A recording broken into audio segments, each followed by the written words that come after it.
नमस्ते सरस्वती वाणी प्रचारिणे निर्विशेष शून्यवादी पाश्चात्यदेशतारिणे जय श्री कृष्ण चैतन्य प्रभु नित्यानंद श्री अद्वैता गदाधर श्रीवासादि गौरभक्तवृंद हरे कृष्ण कृष्ण कृष्ण हरे हरे हरे राम राम राम हरे हरे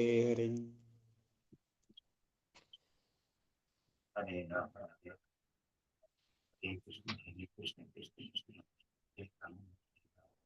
ಹರೇ ಕೃಷ್ಣ. ಇಲ್ಲಿ ಎಲ್ಲರೂ ನಿಮ್ಮ ಬುಕ್ಕಲ್ಲಿ ಸ್ವಲ್ಪ ಗೀತಾ ಮಹಾತ್ಮ್ಯದ ಶ್ಲೋಕ ಹೇಳಿದ್ವಲ್ಲ, ಅವು ತೆಗಿರಿ. ಸ್ವಲ್ಪ ಒಂದ್ಸರಿ ಅಭ್ಯಾಸ ಮಾಡೋಣ. ಪ್ರತಿದಿನ ಅದನ್ನ ಅಭ್ಯಾಸ ಮಾಡ್ತಾ ಇದ್ರೆ ನಿಮ್ಗೆ ಬಾಯಿಗೂ ಕೂಡ ಬರುತ್ತೆ. ಸೊ ನಾವು ಹೇಳ್ಕೊಂಡು ಹೋಯ್ತಾ ಇದ್ದಂಗೆ ಮುಖ್ಯವಾಗಿರೋ ಶ್ಲೋಕ ಎಲ್ಲ ಕಂಠಪಟ ಆಗ್ಬಿಡ್ಬೇಕು. ನಾವು ಪಾಠ ಮಾಡ್ಕೊಂಡು ಹೋಯ್ತಾ ಇದ್ದಂಗೆನೆ ಅದು ಕೂಡ ಆಗ್ಬೇಕು. ನಾವೇನು ಮುಖ್ಯ ಶ್ಲೋಕ ಅಂತೀನೋ ಆ ಶ್ಲೋಕಗಳು ಅಟ್ಲೀಸ್ಟ್ ನಿಮ್ಗೆ ಬಾಯಾಟ್ ಮಾಡ್ಬಿಡ್ಬೇಕು. ಭಗವದ್ಗೀತೆಯಲ್ಲಿ ಸುಮಾರು ಶ್ಲೋಕಗಳು ಬಾಯಾಟ ಆಗ್ಬೇಕು. ಓಕೆ, ಇಲ್ಲಿ ಇದು ಪ್ರಸ್ತಾವನೆಯಲ್ಲಿ 30ನೇ ಪೇಜಲ್ಲಿ ಇದೆ ನೋಡಿ. ಸರ್ವಾನ್ ಧರ್ಮಾನ್ ಪರಿತ್ಯಜ್ಯ, ಅಲ್ಲಿಂದ ಒಂದು 4-5 ಶ್ಲೋಕ, ಅದ್ರಲ್ಲಿ ಇರೋಂಥ 6 ಶ್ಲೋಕ 7 ಶ್ಲೋಕ ಇದೆ ಈ ಪೇಜಲ್ಲಿ. 7 ಶ್ಲೋಕನೂ ಕೂಡ ಕಂಠಸ್ಥ ಆಗ್ಬೇಕು. ತುಂಬಾ ಮುಖ್ಯವಾಗಿರೋ ಶ್ಲೋಕ ಭಗವದ್ಗೀತೆ ಬಗ್ಗೆ. 30ನೇ ಶ್ಲೋಕ ಒಂದ್ಸರಿ ಹೇಳೋಣ. ಗೀತಾಧ್ಯಯನಶೀಲಸ್ಯ ಪ್ರಾಣಾಯಾಮ ಪರಸ್ಯ ಚ ನೈವ ಸಂತಿ ಪಾಪಾನಿ ಪೂರ್ವಜನ್ಮ ಕೃತಾನಿ ಚ ಸರ್ವಧರ್ಮ ಪರಿತ್ಯಜ್ಯ ಮಾಮೇಕಂ ಶರಣಂ ತ್ವಂ ಸರ್ವಪಾಪೇಭ್ಯೋ ಮೋಕ್ಷಯಿಷ್ಯಾಮಿ ಮಾ ಶುಚಃ. ಮಲಿನೇ ಮೋಚನಂ ಪುಂಸಾ ಜಲಸ್ನಾನಂ ದಿನೇ ದಿನೇ ಸಪ್ರೋಜ್ಜೀತಾಮೃತ ಸ್ನಾನಂ ಸಂಸಾರಮಲನಾಶನಂ. ಗೀತಾಸು ಗೀತಕರ್ತವ್ಯಂ ಇಮಂ ನೈಶಾಸ್ತ್ರವಿಸ್ತರೆ ಯಾ ಸ್ವಯಂ ಪದ್ಮನಾಭಸ್ಯ ಮುಖಂ ಪದ್ಮಾದಿನಿಶ್ರುತಾ. ಭಾರತಾಮೃತ ಸರ್ವಸ್ವಂ ವಿಷ್ಣು ಭಕ್ತಾದ್ವಿನಿಶ್ರುತಂ. ಗೀತಾ ಗಂಗೋದಕಂ ಪೀತ್ವಾ ಪುನರ್ಜನ್ಮ ನ ವಿದ್ಯತೆ. ಸರ್ವೋಪನಿಷತೋ ಗಾವೋ ದುಗ್ಧಾ ಗೋಪಾಲನಂದನ. ಪಾರ್ಥೋ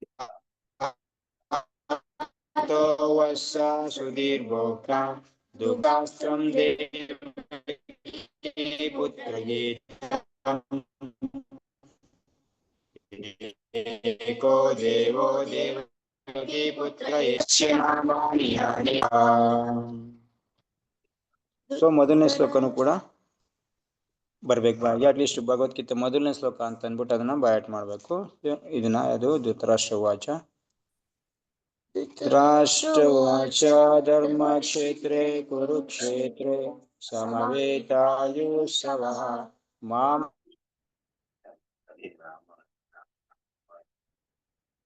हरे कृष्ण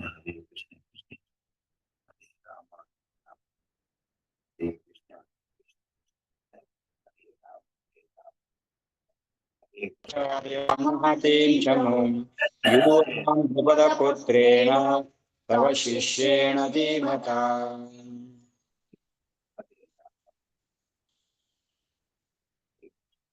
ಅನುವಾದ. ಆಚಾರ್ಯರೇ, ನಿಮ್ಮ ಚತುರ ಶಿಷ್ಯನಾದ ದ್ರುಪದನ ಮಗನು ಕೌಶಲದಿಂದ ವ್ಯೂಹ ರೂಪವಾಗಿ ರಚಿಸಿರುವ ಈ ಪಾಂಡವ ಪುತ್ರರ ಸೈನ್ಯವನ್ನು ನೋಡಿ ಅಂತ ಸಂಜಯ ಹೇಳ್ತಾ ಇದ್ದಾನೆ. ಇದನ್ನ ದುರ್ಯೋಧನ ಹೇಳ್ದಂಗೆ ಹೇಳ್ತಾ ಇದ್ದಾನೆ ಅಷ್ಟೇ. ಇದನ್ನು ಸಂಜಯ ವಾಚನೆ ಆಯ್ತಾ. ಇಲ್ಲಿ ದುರ್ಯೋಧನ ಹೇಳ್ತಾ ಇರೋದು ಇದನ್ನ, ಈಗ ಸಂಜಯ್ ಹೇಳ್ತಾ ಇರೋದು ಇದನ್ನ. ಸಂಜಯ್ ಹೇಳ್ತಾ ಇರೋದು ದುರ್ಯೋಧನ ಈ ತರ ಹೇಳ್ದ ಅಂತ ಸಂಜಯ್ ಹೇಳ್ತಾರೆ. ಅದಕ್ಕೆ ಇದನ್ನ ಸಂಜಯ ವಾಚದಲ್ಲಿ ಬರುತ್ತೆ. ಎಲ್ಲಿಂದ ಉವಾಚ ಶುರುವಾಗುತ್ತೋ ಅಲ್ಲಿಂದ ನೆಕ್ಸ್ಟ್ ಇನ್ನೊಂದು ಉವಾಚ ಬರುತ್ತಲ್ಲ, ಅಲ್ಲಿವರೆಗೂ ಅವ್ರು ಹೇಳಿದ ಮಾತೇನೆ ಅಂತ ತಿಳ್ಕೊಳ್ಳಿ. ನೆಕ್ಸ್ಟ್ ಇನ್ನೊಂದು ಶ್ಲೋಕ ಎಲ್ಲಿ ಶುರುವಾಗುತ್ತೆ ನಮಗೆ? ಅರ್ಜುನ ಉವಾಚ ಅಂತ ಬರುತ್ತೆ ನೋಡಿ, 21, 22. ಅಲ್ಲಿವರೆಗೂ ಸಂಜಯನೇ ಹೇಳಿರೋದೆಲ್ಲ ಇದು. ಅದೇ ಬೇರೆ ಬೇರೆ ಈ ತರ ಹೇಳಿದ್ರು ಅಂತ ಹೇಳ್ತಾ ಇದ್ದಾನೆ ಅಷ್ಟೇ. ಕೃಷ್ಣ ಈ ತರ ಹೇಳ್ದ, ಅರ್ಜುನ ಈ ತರ ಹೇಳ್ದ ಅಂತ ಹೇಳ್ತಾ ಇದ್ದಾನೆ. ಬಟ್ ಹೇಳ್ತಾ ಇರೋದು ಅದನ್ನ ಇಲ್ಲಿ ಭಗವದ್ಗೀತೆಯಲ್ಲಿ ಬರೋದು ಒಂದು 42 ಶ್ಲೋಕ ಆಗೋದು ಈ ತರ ಕೌಂಟ್ರು. ಅರ್ಜುನ ವಾಚ ಅಂತ ಬರೋವರೆಗೂ ಸಂಜೆ ಹೇಳ್ತಾ ಇದ್ದಾನೆ ಅಂತ ಅರ್ಥ. ಓಕೆ, ಸೊ ಸಂಜೆ ಹೇಳ್ದೆ ಏನು ಆಚಾರ್ಯರೇ, ನಿಮ್ಮ ಚತುರ ಶಿಷ್ಯನಾದ ದೃಪದನ ಮಗನು ಕೌಶಲ ವ್ಯೂಹ ರೂಪವಾಗಿ ರಚಿಸಿರುವ ಈ ಪಾಂಡು ಪುತ್ರ ಸೇನೆಯನ್ನು ನೋಡಿ ಅಂತ ಹೇಳ್ತಾ ಇದ್ದಾನೆ. ಯಾವಾಗ ದುರ್ಯೋಧನ ದ್ರೋಣಾಚಾರ್ಯರ ಬಳಿಗೆ ಹೋದ ಅಂತ ಸಂಜಯ್ ಹೇಳ್ದ. ಹೋಗ್ಬಿಟ್ಟು ಏನ್ ಹೇಳ್ತಾ ಇದ್ದಾನೆ ನೋಡಿ, ಆಚಾರ್ಯರೇ ಅವನು ಹೇಳ್ದಂಗೆನೆ ಹೇಳ್ತಾ ಇದ್ದಾನೆ ಸಂಜಯ್ ಇಲ್ಲಿ. ಈಗ ಆಚಾರ್ಯರೇ ಅಂತ ಹೇಳ್ತಾ ಇರೋದು ಯಾರಿದು? ದುರ್ಯೋಧನ. ಈ ವಿಷಯ ಹೇಳ್ತಾ ಇರೋದು ದುರ್ಯೋಧನ ಹೇಳ್ದಂಗೆನೆ ಸಂಜಯ್ ಹೇಳ್ತಾ ಇದ್ದಾನೆ. ಇಲ್ಲಿ ದುರ್ಯೋಧನ ವಾಚ ಅಂತ ಬಂದಿಲ್ಲ, ಸಂಜಯ ವಾಚ ಅಂತಾನೆ ಬಂದಿರೋದು. ಆಯ್ತಾ? ದುರ್ಯೋಧನ ಹೇಳ್ದ ಈ ತರ ಅಂತ ಯಥಾವತ್ ಹಂಗೆ ಹೇಳ್ತಾ ಇದ್ದಾನೆ. ಆಚಾರ್ಯ ಏನ್ ಹೇಳ್ತಾ ಇದ್ದಾನೆ ದುರ್ಯೋಧನ? ಆಚಾರ್ಯರೇ, ನಿಮ್ಮ ಚತುರ ಶಿಷ್ಯನಾದ ದೃಪದನ ಮಗನು ಕೌಶಲದಿಂದ ವ್ಯೂಹ ರೂಪವಾಗಿ ರಚಿಸಿರುವ ಪಾಂಡು ಪುತ್ರರ ಸೇನೆಯನ್ನು ನೋಡಿ. ಆಚಾರ್ಯರಂದ್ರೆ ಇಲ್ಲಿ ದ್ರೋಣಾಚಾರ್ಯರ ಅಂತ ಹೆಸರು ಮೆನ್ಷನ್ ಮಾಡಿಲ್ಲ. ಆಚಾರ್ಯ ಅಂತಂದ್ರೆ ದ್ರೋಣಾಚಾರ್ಯರಂತಾನೆ ಅರ್ಥ. ನಿಮ್ಮ ಚತುರ ಶಿಷ್ಯನಾದ, ಇಲ್ಲಿ ನಿಮ್ಮ ಚತುರ ದೃಪದ ಮಗ ಯಾರು? ದುಷ್ಟದ್ಯುಮ್ನ. ನಿಮ್ಮ ಚತುರ ಶಿಷ್ಯ. ದುಷ್ಟದ್ಯುಮ್ನನು ಕೂಡ ದ್ರೋಣಾಚಾರ್ಯರ ಮಗ. ಸರಿ, ದುಷ್ಟದ್ಯುಮ್ನ ದೃಪದನ ಮಗ. ಶಿಷ್ಯ ಯಾರು? ಶಿಷ್ಯ ದ್ರೋಣಾಚಾರ್ಯ ಶಿಷ್ಯ. ಯಾರು? ದುಷ್ಟದ್ಯುಮ್ನ. ಮಗ ಯಾರ ಮಗ? ದೃಪದನ ಮಗ. ಇದ್ರ ಇನ್ನೆಲ್ಲ ಹೇಳ್ಬಿಡ್ತೀನಿ ಏನಾಗಿತ್ತು ಹೆಂಗೆ ಅಂತ.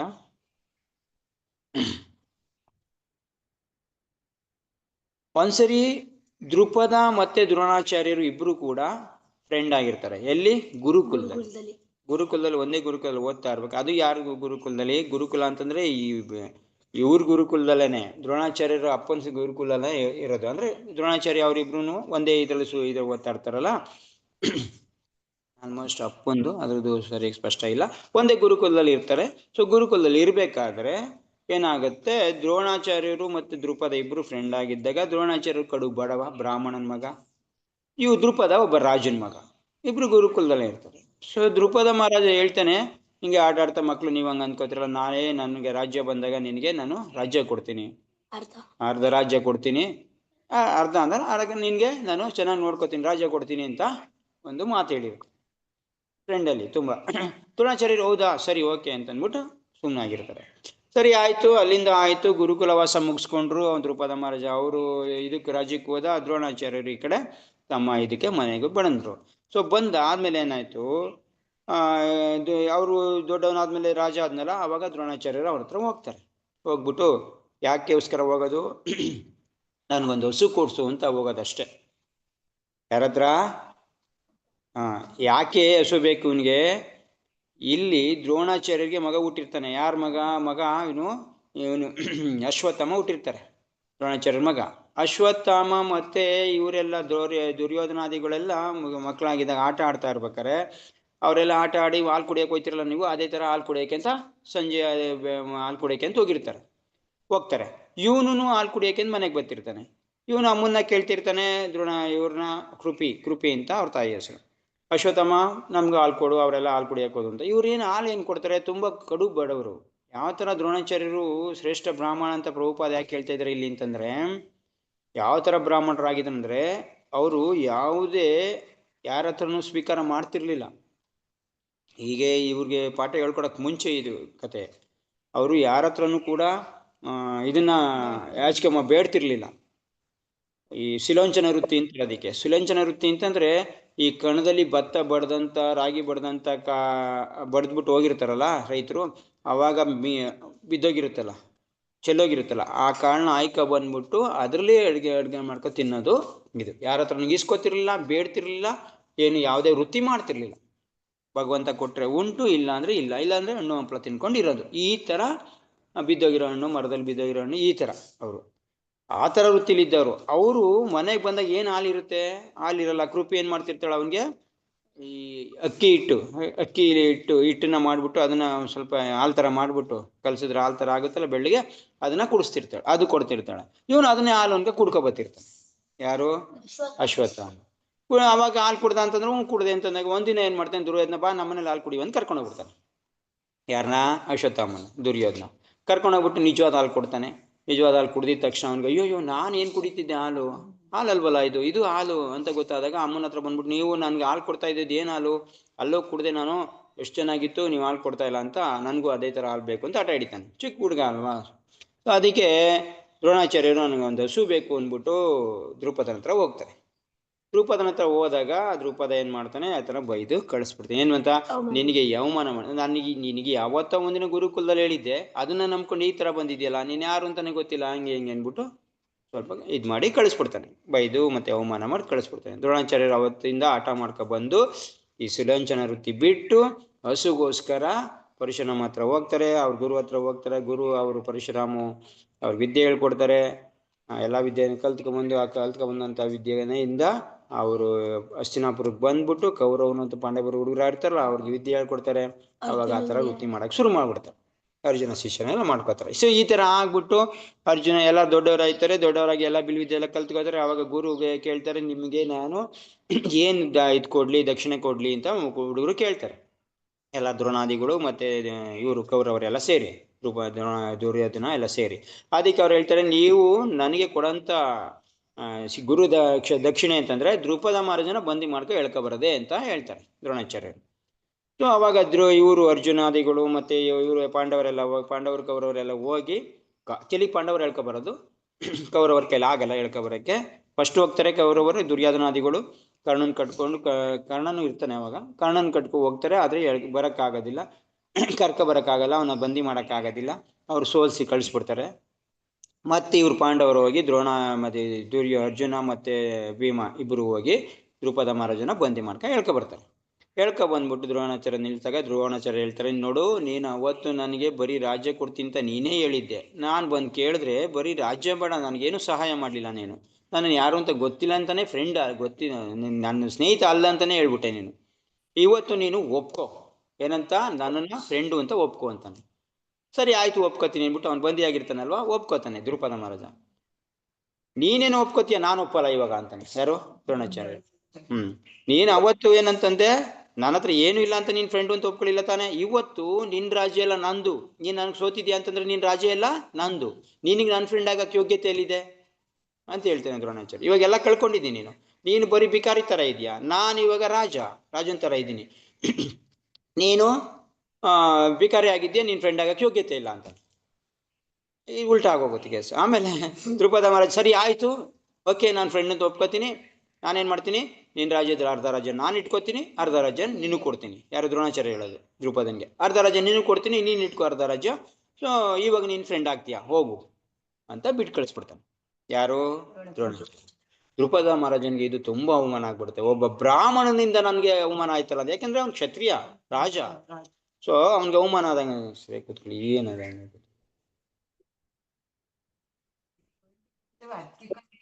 ನೀಡ್ಕಂತ ಕೂತ್ಕೊಳ್ಳಿ.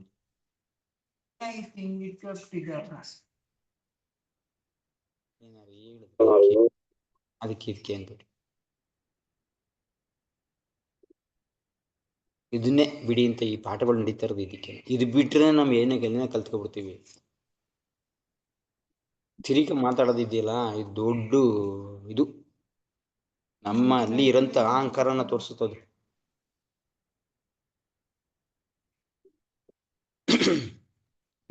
ದ್ರುಪದ ಮಹಾರಾಜನಿಗೆ ತುಂಬಾ ಕೋಪ ಬಂದ್ಬಿಡು. ಯಾಕೆ ಅಂತಂದ್ರೆ, ಯಾವ ತರ ಕೋಪ ಅಂತಂದ್ರೆ, ಅವನಿಗೆ ದ್ರೋಣಾಚಾರ್ಯನನ್ನು ಸಂಹಾರ ಮಾಡಲೇಬೇಕು, ನಾನು ಏನಾರ ಆಗ್ಲಿ ಅವನನ್ನು ಸಂಹಾರ ಮಾಡಿಸ್ಬೇಕು ಅಂದ್ಬಿಟ್ಟು ಏನ್ ಮಾಡ್ತಾನೆ, ಒಂದು ದೊಡ್ಡ ಯಜ್ಞ ಮಾಡ್ತಾನೆ.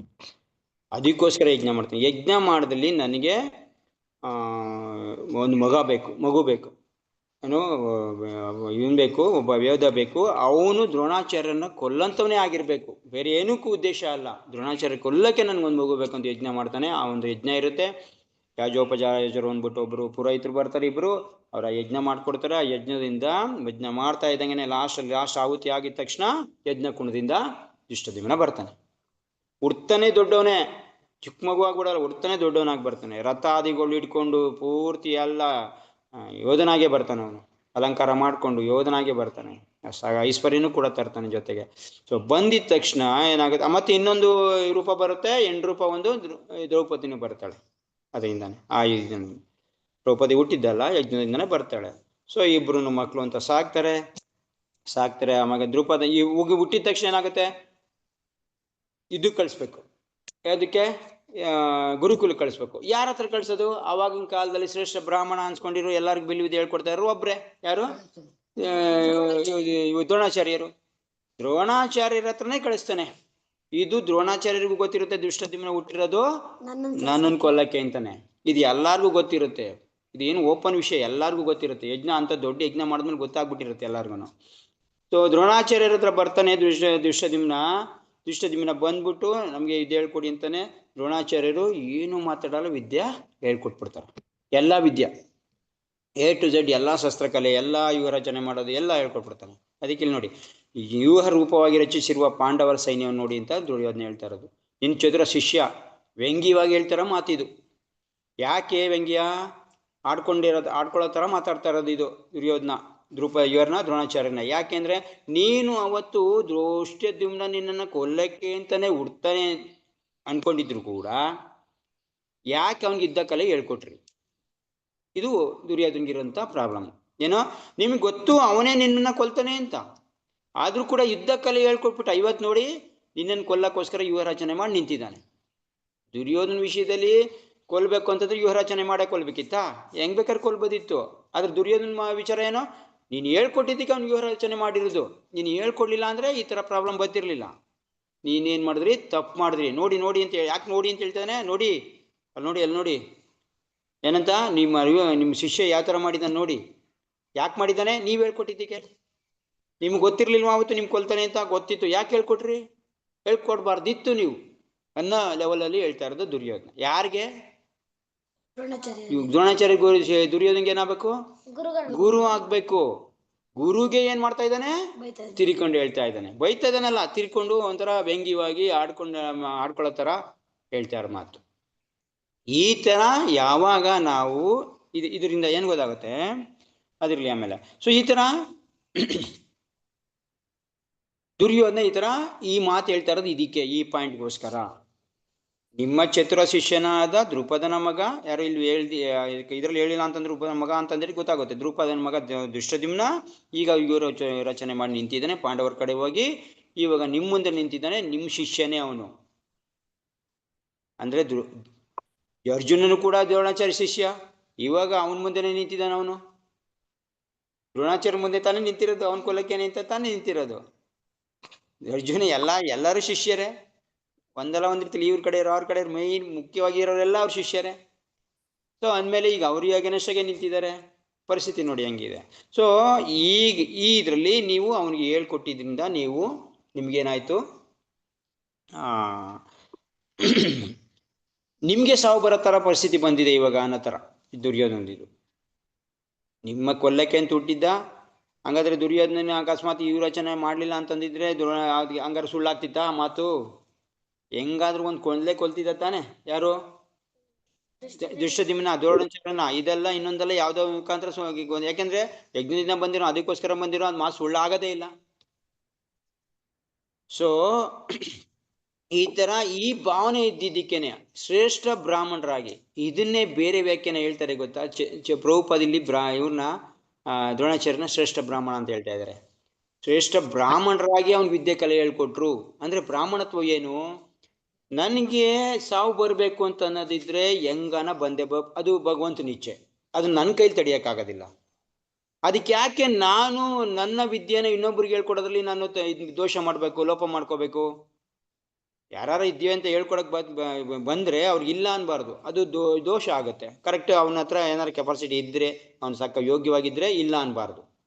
ಇದೇ ತರ ಇವನು ಹೋದ, ಕರ್ಣನು ಹೋದ, ಇವು ಪರಶುರಾಮ ಹತ್ರ ಹೇಳ್ಕೊಟ್ರು. ಇದೇ ತರ ತುಂಬಾ ಕಡೆ ಆಗತ್ತೆ. ಸೊ ಈ ತರ ಇದ್ಮೇಲೆ ಹೇಳ್ಕೊಡ್ಲೇಬೇಕು, ಅದು ಕರ್ತವ್ಯ. ಒಬ್ಬ ಬ್ರಾಹ್ಮಣ ಆಗಿ, ಒಬ್ಬ ಯೋಧ ಆಗಿ ಅವನ ಹತ್ರ ಈ ಕಲೆ ಎಲ್ಲಾನು ಹೇಳ್ಕೊಡೋದು ಅವ್ರ ಕರ್ತವ್ಯ. ಇದು ಆ ದೃಷ್ಟಿಯಿಂದ ಬ್ರಾಹ್ಮಣನಾಗಿದ್ರಿಂದ ಹೇಳ್ಕೊಟ್ಟ. ಇದನ್ನೇ ಬೇರೆ ವ್ಯಾಖ್ಯಾನಕಾರ ಏನ್ ಹೇಳ್ತಾರೆ ಗೊತ್ತಾ? ಯಾಕೆ ನಾವು ಪ್ರಭುಪಾದ ವ್ಯಾಖ್ಯಾನ ಓದ್ಬೇಕು, ಭಕ್ತಿ ವ್ಯಾಖ್ಯಾನ ಓದ್ಬೇಕು ಅಂದ್ರೆ ಇದೇ ಬ್ರಾಹ್ಮಣ ಯಾಕೆ ಹೇಳ್ಕೊಟ್ರು ಅಂತ ಹೇಳ್ತಾರೆ. ಅವನಿಗೆ ಹೆಸರು ಬರ್ಲಿ ಅಂತ ಹೇಳ್ಕೊಟ್ಟ ಅಂತಾರೆ. ಯಾರಿಗೆ? ದ್ರೋಣಾಚಾರ್ಯರಿಗೆ ಹೆಸರು ಬರ್ಲಿ.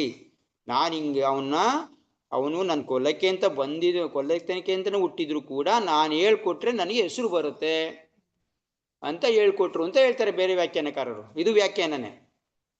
ಯಾರೋ ಬೇರೆ ಸಂಪ್ರದಾಯ, ಒಳ್ಳೆ ಸಂಪ್ರದಾಯ ಅನ್ಕೊಂಡು ಯಾರ ಹೆಸರು ಬೇಡ, ಒಳ್ಳೆ ಸಂಪ್ರದಾಯ ಅಂತ ಹೇಳೋರೇ ಕೂಡ ಇದೇ ತರ ಹೇಳ್ತಾರೆ. ಅದು ಇದೆಷ್ಟು ಸರಿ? ಇದು ಭಕ್ತಿ ಭಾವಾರ್ಥ ಆಯ್ತಾ? ಒಬ್ಬ ಬ್ರಾಹ್ಮಣ ಆಗಿದ್ದವನು ಅಂತಂದೇಟ್ ಏನ್ ಹೇಳುತ್ತೆ? ಭಕ್ತಿ ಬರುತ್ತೆ. ಓ ನಾನು ಬ್ರಾಹ್ಮಣ ಆಗ್ಬೇಕು ಅಂತ.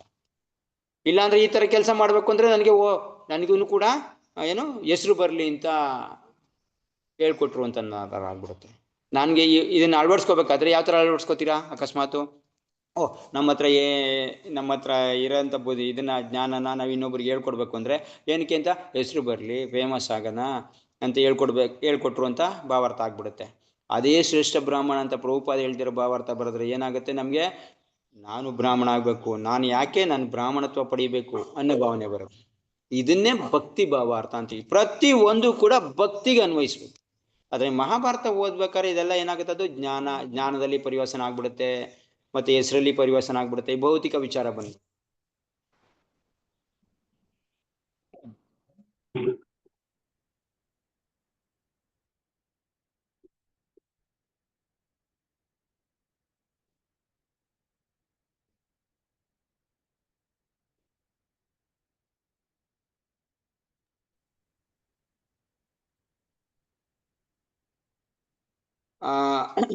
ಆ ತರ ನಾವು ಇದ್ ಮಾಡ್ಬೇಕಾದ್ರೇನು ಈ ತರ ಭಕ್ತಿ ಭಾವಾರ್ಥನ ಬರೀಬೇಕು ಅಂತ ಹೇಳೋದು.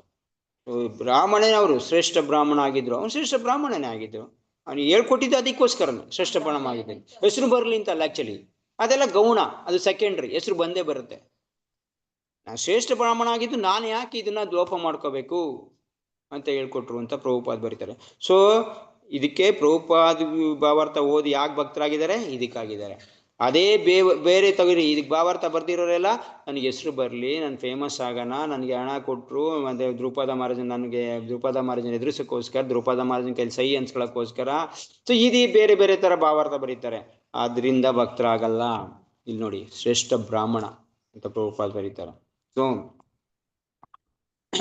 ಓಕೆ, ಸೊ ಇಲ್ಲಿ ದುರ್ಯೋಧನ ಈ ತರ ಮಾಡ್ತಾನೆ. ಸೊ ಈ ತರ ಮಾಡಿದ್ಮೇಲೆ ಇದನ್ನ ಏನ್ ಮಾಡ್ತಾ ಇರೋದು? ದುರ್ಯೋಧನ ಗುರುಗಳನ್ನ ನಿಂದನೆ ಮಾಡ್ತಾರ ಮಾತು. ಮತ್ತೆ ಇನ್ನು ಪ್ರಭುಪಾದ ಭಾವಾರ್ಥದಲ್ಲಿ ಸ್ಪಷ್ಟವಾಗಿ ಬರೀತಾರೆ ನೋಡಿ. ಗೊತ್ತಾಯ್ತಲ್ಲ, ಇದು ನೋಡಿ, ಸೈನ್ಯವನ್ನು ನೋಡಿ ಅಂತ ಯಾಕೆ ಹೇಳ್ತಾರೆ? ಏನು ದ್ರೋಣಾಚಾರ್ಯ ನೋಡ್ತಾ ಇರ್ಲಿಲ್ವಾ? ನೋಡ್ತಾ ಇದ್ದಿರ್ತಾನೆ, ಮುಂದೆನೆ ನಿಂತ್ಕೊಂಡು ನೋಡ್ತಾ ಇದ್ದಿರ್ತಾನೆ. ನೋಡಿ ನೋಡಿ ಅಂತ ಯಾಕೆ ಹೇಳ್ಬೇಕಿತ್ತು? ಹೇಳಿಬಿಟ್ಟು ಹೋಗ್ಬಿಟ್ಟು ನೀನ್ ಮಾಡಿದ್ಯಾ ನೋಡು, ನಿನ್ ಕೆಲಸ ನೋಡು ಅಂತ ವ್ಯಂಗ್ಯವಾಗಿ ಹೇಳ್ತೀವಲ್ಲ, ಉಲ್ಟಾ ನೋಡಪ್ಪ ನೋಡು ನೀನ್ ಮಾಡಿದ್ದಿ ನೋಡು ಅಂತ ಹೇಳಲ್ವಾ ನಾವು? ಆ ತರ ಮಾತಿದು, ಆಡ್ಕೊಳ್ಳೋ ತರ ಮಾತು ಆಡ್ತಾ ಇರೋದು. ಅಂದ್ರೆ ವ್ಯಂಗ್ಯ, ಗೊತ್ತಲ್ಲ ಅದು. ಅದನ್ನ ಹೇಳ್ತಾ ಇರ್ತೀವಿ, ಬಟ್ ಹೇಳೋದ್ರಲ್ಲಿ ಏನಿರುತ್ತೆ? ವ್ಯಂಗ್ಯ ಅರ್ಥ ಗೊತ್ತಲ್ಲ ನಿಮ್ಗೆ? ವ್ಯಂಗ್ಯ ಅರ್ಥ ಉಲ್ಟಾ ಅರ್ಥ ಇರುತ್ತದು. ನಾವ್ ಹೇಳೋ ತರ ಅರ್ಥ ಇರಲ್ಲ, ಅದು ಉಲ್ಟಾ ಅರ್ಥ ಇರುತ್ತೆ. ಹೇಳೋದ್ರ ಮೇಲೆ ಅದು ಡಿಪೆಂಡ್ ಆಗುತ್ತೆ. ಇಲ್ಲಿ ನೋಡಿ, ಅದನ್ನೇ ಹೇಳ್ತಾ ಇರೋದು ಅವ್ರು.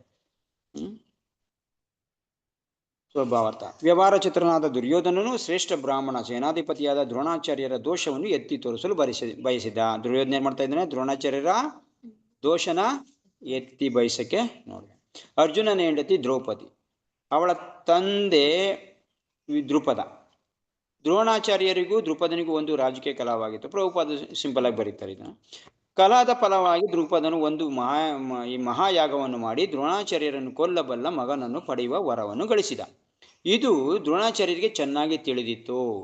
ಈ ದ್ರೋಣಾಚಾರ್ಯರಿಗೂ ಕೂಡ ಕರೆಕ್ಟ್ ಗೊತ್ತಿತ್ತು, ಅವ್ನು ಬಂದವನೇ ನನ್ನನ್ನು ಕೊಲ್ಲಕ್ಕೆ ಅಂತಾನೆ ಗೊತ್ತಿತ್ತು ಅವ್ರು. ಆದರೂ ದ್ರುಪದನ ಮಗ ಧೃಷ್ಟದ್ಯುಮ್ನನಿಗೆ ಯುದ್ಧ ವಿದ್ಯೆಯನ್ನು ಕಲಿಸಲು ಅವರಿಗೆ ಒಪ್ಪಿಸಿದಾಗ ಉದಾರ ಮನಸ್ಸಿನ ಬ್ರಾಹ್ಮಣರಾಗಿ ಅವರು ತಮಗೆ ತಿಳಿದ ಎಲ್ಲಾ ಶಸ್ತ್ರ ರಹಸ್ಯವನ್ನು ಅವನಿಗೆ ಹೇಳಿಕೊಡಲು ಹಿಂದೆಗೆಯಲಿಲ್ಲ. ಉದಾರ ಮನಸ್ಸಿನಿಂದ, ಶ್ರೇಷ್ಠ ಬ್ರಾಹ್ಮಣ ಆಗಿದ್ರು ಉದಾರ ಮನಸ್ಸಿಂದ ಅವರು ಹೇಳ್ಕೊಟ್ರು. ಎಲ್ಲನು ಇದರಲ್ಲಿ ಏನು ಲೋಪ ಮಾಡಲಿಲ್ಲ, ಯಾವುದೋ ಒಂದು ಕಲೆನ ಮುಚ್ಚುಮರೆ ಮಾಡಲಿಲ್ಲ. ಅವ್ನು ಕಲ್ತ್ಕೊಬಿಡ್ತಾನೆ ಅಂದ್ಬಿಟ್ಟು, ಗೊತ್ತಲ್ಲ ಸೀಕ್ರೆಟ್ ಎಲ್ಲ ಹೇಳ್ಕೊಡಲ್ಲ ಅವಾಗ, ಮೇಲ್ಮೇಲೆ ಹೇಳ್ಕೊಡ್ತಾರೆ. ಬಟ್ ನಿಜ ಸೀಕ್ರೆಟ್ ಹೇಳ್ತಾ ತುಂಬಾ ಇರ್ತವೆ. ಅದನ್ನ ಅರ್ಜುನಿಗೆ ಹೇಳ್ಕೊಟ್ಟಿದ್ದಾರೆ. ಯಾರಿಗೂ ಹೇಳ್ಕೊಡ್ತಾರೆ ಅಂತ ವಿದ್ಯೆನ ದ್ರೋಣಾಚಾರ್ಯ ಅರ್ಜುನಿಗೆ ಹೇಳ್ಕೊಟ್ಟಿದ್ದಾರೆ. ತನ್ನ ಮಗನಿಗೂ ಹೇಳ್ಕೊಟ್ಟಿಲ್ಲ, ಯಾರು ಅಶ್ವತ್ಥಾಮನಿಗೂ ಹೇಳ್ಕೊಟ್ಟಿಲ್ಲ, ಅರ್ಜುನಿಗೆ ಹೇಳ್ಕೊಟ್ಟಿದ್ದಾರೆ. ಯಾಕೆಂದ್ರೆ ಅದು ತಾರತಮ್ಯ. ಅರ್ಜುನ ತುಂಬ ಚೆನ್ನಾಗಿ ಕಲ್ತ್ಕೊಂಡಿದ್ದ, ಅವ್ನ ಮಾತು ಕೇಳ್ತಾ ಇದ್ದ, ಅವನಿಗೆ ತುಂಬಾ ಪ್ರಿಯ ಆಗಿದ್ದ. ಅರ್ಜುನ ಚೆನ್ನಾಗಿ ಹೇಳಿದ್ದೆಲ್ಲ ಕಲ್ತ್ಕೋತಿದ್ದ, ಅವ್ನಿಗೆ ಹೇಳ್ಕೊಟ್ರು. ಇದು ತಾರತಮ್ಯ ಇದೆ.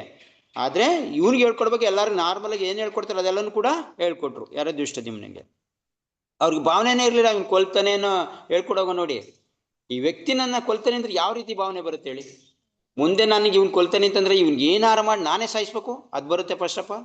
ಅವ್ನು ಸಾಯಿಸೋಕೆ ಮುಂಚೆ ನಾನೇ ಸಾಯಿಸ್ಬಿಡ್ಬೇಕು, ಒಂದು ಬರುತ್ತೆ. ಇಲ್ಲ ಅಂದ್ರೆ ಇವನು ಆಗದೆ ಇರೋ ಥರ ಏನ್ ಪ್ಲಾನ್ಗಳು ಮಾಡಬೇಕು ಅದು ಮಾಡ್ತಾರೆ ಅಲ್ವಾ? ಇದೆಲ್ಲ ಮಾಡ್ತೀವಿ. ಇಲ್ಲ ಅಂದ್ರೆ ಅವ್ನಿಗೆ ಏನು ದೂರ ಇದ್ರೇನೆ ಆ ಥರ ಮಾಡ್ತಾರೆ, ಹತ್ರ ಬಂದ್ಬಿಟ್ಟು ಏನಾದ್ರು ಹೇಳ್ಕೊಡಿದ್ರೆ ಇನ್ಯಾವ ಥರ ಇರ್ಬೋದು. ಅದನ್ನ ಮಾಡ್ತಾ ಇದ್ದಾರೆ ಅಂತಂದ್ರೆ ಅವ್ರಿಗೆ ಎಷ್ಟು ಭಗವಂತನ ಮೇಲೆ ನಂಬಿಕೆ ಇತ್ತು. ನನಗೇನಾರು ಸಾವು ಬರುತ್ತೆ ಅಂದ್ರೆ ಬರಲಿ ಬಿಡು, ನನ್ನ ಇದರಲ್ಲಿ ಕರ್ತವ್ಯದಲ್ಲಿ ಯಾಕೆ ಲೋಪ ಮಾಡ್ಕೊಬೇಕು, ಎಷ್ಟು ಅವ್ರಿಗೆ ಇರ್ಬೇಡ, ಎಂಥ ಮನಸ್ಸು ಇರ್ಬೇಡ ಅವ್ರಿಗೆ. ಇದಕ್ಕೆ ಬ್ರಾಹ್ಮಣ ಅನ್ನೋದು. ಬ್ರಾಹ್ಮಣರಿಗೆಲ್ಲ ಇರುತ್ತೆ, ಆದ್ರೂ ಕೂಡ ಈ ಬ್ರಾಹ್ಮಣ ಇದ್ರು ದ್ರೋಣಾಚಾರ್ಯ ಮಾಡಿದ ತಪ್ಪೆ.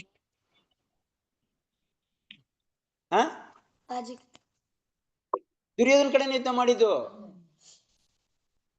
ಇಷ್ಟೆಲ್ಲ ಗೊತ್ತಿದ್ರು ಕೂಡ, ಇಷ್ಟೆಲ್ಲ ಮಾಡಿದ್ರು ಕೂಡ ಮತ್ತೆ ತಿರ್ಗಾ ದುರ್ಯೋಧನ ಕಡೆನೇ ಯುದ್ಧ ಮಾಡ್ತಾ ಇರೋದು. ಹೇಳಿಲ್ಲ ಅಷ್ಟೊಂದು ಡೀಟೇಲ್ ಆಗಿ. ಅದು ಭಗವಂತನ ಮುಖ್ಯವಾಗಿ ಭಗವಂತನ ಇಚ್ಛೆ ಇತ್ತು ಆ ಕಡೆನೇ ಯುದ್ಧ ಮಾಡ್ಲಿ ಅಂತ. ಮೇಲ್ಗಡೆ ನೋಟಕ್ಕೆ ದುರ್ಯೋಧನ ಅನ್ನ ಹಾಕಿದ್ದ, ದುರ್ಯೋಧನ ಹಾಲು ಕೊಡ್ಲಿಲ್ವಾ ಅವನಿಗೆ, ಯಾರಿಗೆ, ಅಶ್ವತ್ಥಾಮನಿಗೆ. ಅಷ್ಟೆಲ್ಲ ನಮ್ಮನ್ನೆಲ್ಲ ನೋಡ್ಕೊಂಡ ಆ ಅಂಗ್ರಾಣೆಗೋಸ್ಕರ, ಆ ಒಂದು ಇದಕ್ಕೋಸ್ಕರ ಅವನ ಹತ್ರ ಕೆಲಸ ಮಾಡೋಕೆ ಯಾರೊಬ್ರು ನಮ್ ನೋಡ್ಕೊಬಿಟ್ಟಿರ್ತಾರೆ, ಏನೋ ಸಹಾಯ ಮಾಡ್ತಾರೆ. ನಾವೇನ್ ಮಾಡ್ತೀವಿ, ಅಯ್ಯೋ ಇಲ್ಲಪ್ಪ ಸಹಾಯ ಮಾಡ್ತಾರೆ, ಇದ್ ಮಾಡ್ಲೇಬೇಕು, ಅವ್ರಿಗೆ ಋಣಿಯಾಗಿರ್ಲೇಬೇಕು ಅನ್ನೋ ಭಾವನೆ ಬರೋದು. ಏನೇ ಆದ್ರೂ ಪರವಾಗಿಲ್ಲ, ಜಸ್ಟ್ ದೇಹದ್ದು ಇದು ನೋಡ್ತಾ ಇದಾರೆ. ನನಗೆ ಈ ದೇಹದಲ್ಲಿ ನೋಡ್ಕೊಂಡ.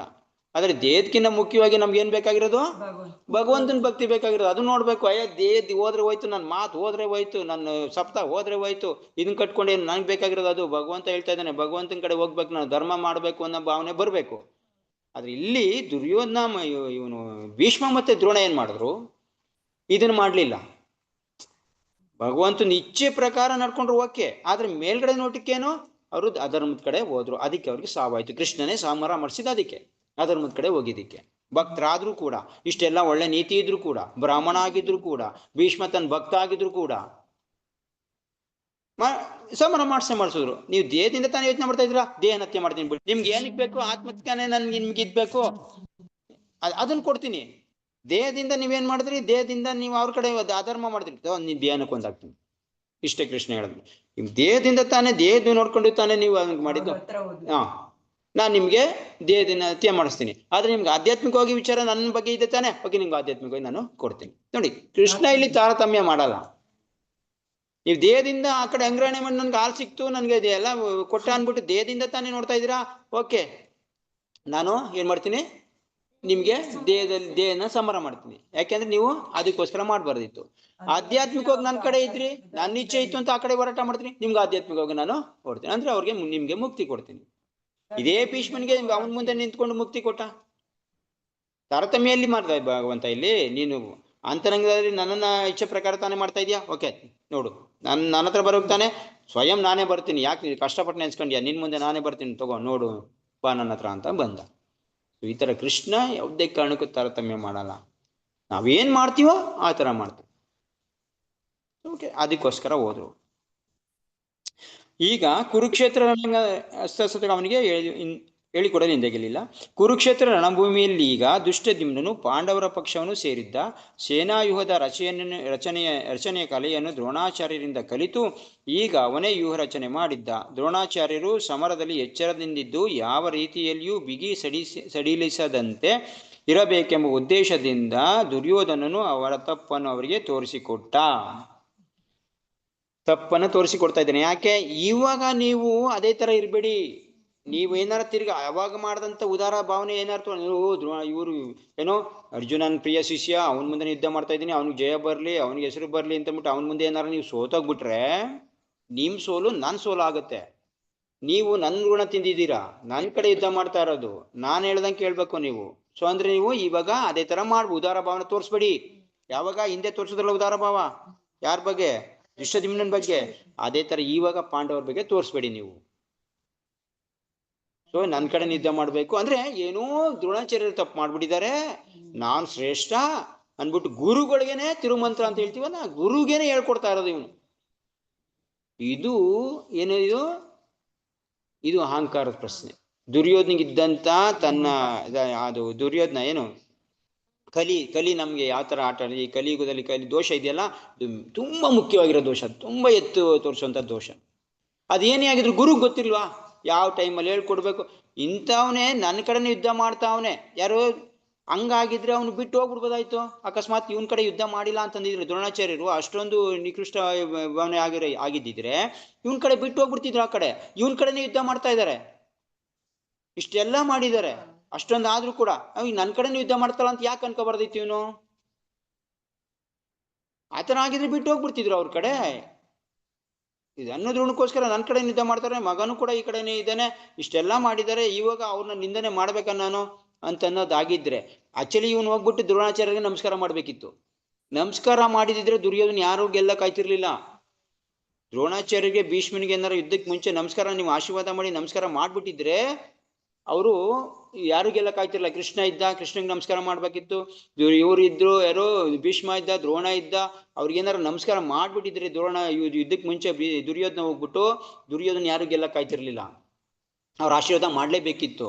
ಆದ್ರೆ ಇವ್ರು ಯುಧಿಷ್ಠಿರ ಮಹಾರಾಜ ಧರ್ಮರಾಯ ಹೋಗ್ಬಿಟ್ಟು ಭೀಷ್ಮನ್ಗೆ ದ್ರೋಣಿಗೆ ಹೋಗಿ ನಮಸ್ಕಾರ ಮಾಡಿ ಬರ್ತಾರೆ.